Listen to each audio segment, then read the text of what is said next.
Non c'è niente da capire, nulla di particolare, non ha neanche tanto... Sono Letizia Ted di Noi Donne 2005 e oggi per Diritti al Cuore TV siamo qui a intervistare le ragazze della Torres femminile.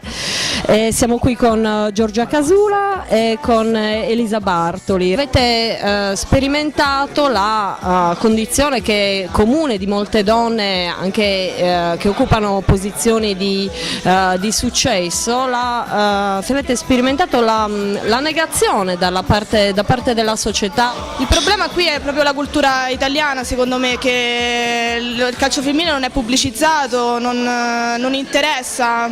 Per loro siamo donne e le donne non possono giocare a calcio. Purtroppo siamo ancora indietro su questo punto di vista ed è brutto. Ma di violenza sulle donne, cioè la violenza sulle donne viene spesso percepita soltanto come una cosa fisica, ma possiamo dire che la violenza in realtà si declina in diversi modi e in diverse forme. Questo lo vorrei capire dal vostro punto di vista.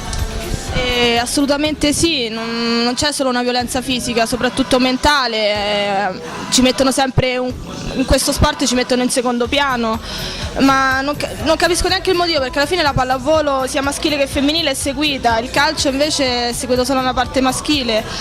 È brutto, ma purtroppo è così.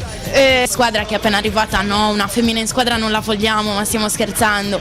Poi per fortuna hanno capito che comunque sia a calcio ci sapevo giocare, qualcosa me la cavavo, e il problema era quando andavi a giocare fuori, che sempre c'erano gli altri ragazzi che ti guardavano male, questa cosa ci fa, e anche i genitori, appunto non parte dai piccoli, parte dai grandi che ti insultavano da fuori dal campo con cose anche poco carine, non è bello. La Torres ci sarà, quindi venite numerosi, cerchiamo di fare un bel gruppo a manifestare per tutta la Sardegna proprio, non solo Sassari. Sì, venite numerosi, noi ci saremo e vi vogliamo anche a voi tutti insieme per questo argomento che è abbastanza caldo in questi tempi. Vi aspettiamo.